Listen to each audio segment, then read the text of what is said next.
Hello friends, नमस्कार। इसके पहले हम लोग पढ़े थे कुछ पादप तंतुओं के बारे में और उसकी कुछ विशेष जानकारी भी प्राप्त किए थे।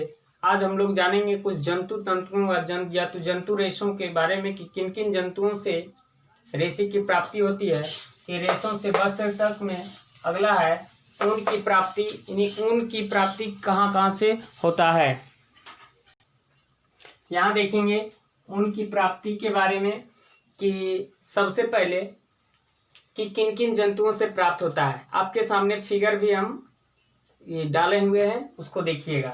जैसे कि देखेंगे भेड़ को, भेड़ के देखेंगे भेड़ के ऊपरी जो शरीर के ऊपरी भाग है वो बालों से पूरा ढका हुआ है, आपको दिखाई दे रहा होगा। नेक्स्ट पहाड़ी बकरी है।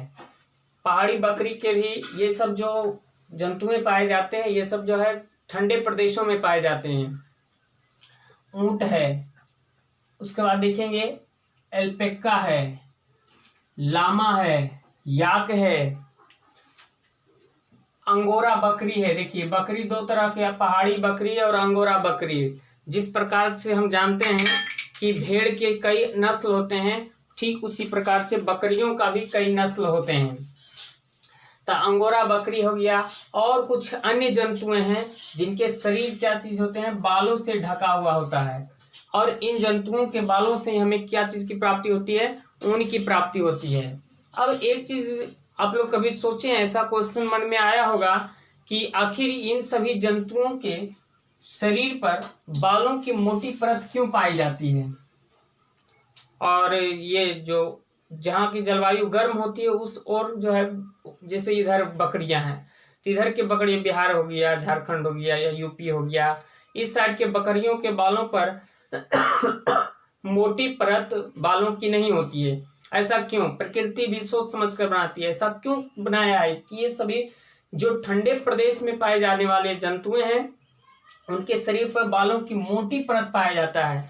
इसका कारण यह है क्योंकि ये बाल जो है इन सभी जंतुओं को क्या करने का काम करता है, गर्म रखने का काम करता है। अब सवाल आती है कि बालों से गर्म कैसे रख देती है। तो आपको पता होगा कि वायु जो है आपको ऊष्मा का कुचालक है और ये बालों के जो बीच में रिक्त स्थान होते हैं, इन रिक्त स्थानों में बहुत सारे वायु भर जाते हैं। अब वायु भर जाता है तो हम जानते हैं कि वायु ऊष्मा के क्या होते हैं, कुचालक होते हैं, जो कि शरीर के टेम्परेचर को, शरीर की गर्मी को बाहर नहीं आने देता है वायुमंडल में, और न ही ठंडे वायु को वह शरीर के अंदर जाने देता है।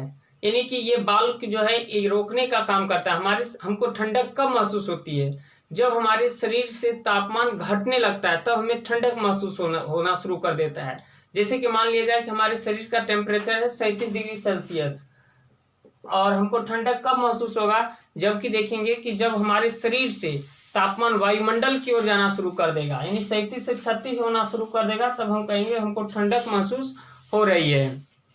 तो यहाँ ध्यान देंगे ठीक उसी प्रकार से इन सभी जंतुओं के ऊपर जो मोटी मोटी बालों की परत होती है, इनमें वायु भरा रहता है और वायु ऊष्मा का कुचालक है, जिसके कारण अब इन सभी जंतुओं के शरीर से गर्मी को बाहर नहीं जाने देती है और न ही बाहर के ठंडी वायु को अंदर आने देता है। अंततः इन सभी जंतुओं को कैसा रखता है, गर्म रखता है। वही हम यहाँ लिखे हैं कि बाल इन जंतुओं को गर्म रखता है क्योंकि बालों के बीच क्या भर जाती है, वायु आसानी से भर जाती है और वायु ऊष्मा का कुचालक है, अतः शरीर की गर्मी को रोके रखती है और बाहर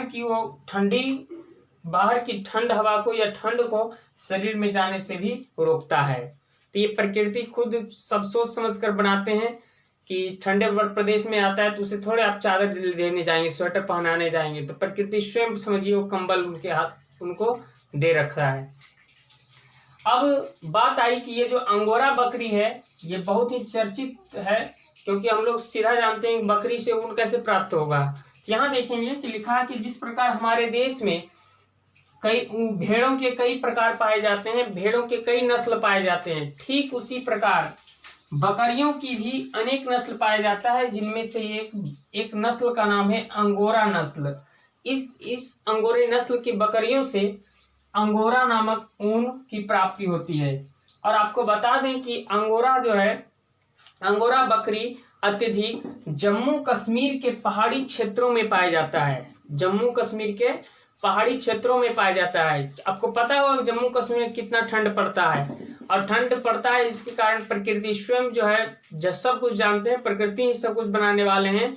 तो उनके शरीर पर देखिए मोटे मोटे बालों के परत दे दिए हैं, जिससे कि उसे ठंडक महसूस ना हो सके।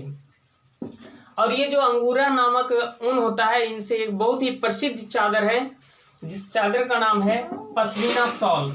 चादर या शॉल उसी को कहते हैं, पश्मीना शॉल है। आपको पता होगा पश्मीना शॉल बहुत ही फेमस चादर है। आप फिगर में देख रहे होंगे, ये ओढ़ी हुई है पश्मीना चादर। और इस प्रकार हमें अब एक चीज और की प्राप्ति की जानकारी हुई कि इसके पहले हम पढ़े थे सिर्फ पादप जंतु, यानी कि सिर्फ जानते थे कि पेड़ पौधे से ही तंतु पाए जाते हैं, लेकिन आज हमको पता चला कि भेड़ बकरियां अर्थात कहा जाए जंतुओं से भी रेशों की प्राप्ति होती है। तो रेशों से जंतुओं से भी प्राप्ति होती है। इन रेशों को हम लोग जानतव रेशा कहते हैं। तो ये वीडियो आपको कैसा लगा? अगर अच्छा लगे तो लाइक और शेयर सब्सक्राइब जरूर करें। और आगे हम लोग जानेंगे रेशों से ऊन की प्राप्त करने की क्या क्या कार्यविधि है और कैसे प्राप्त किया जाता है। धन्यवाद।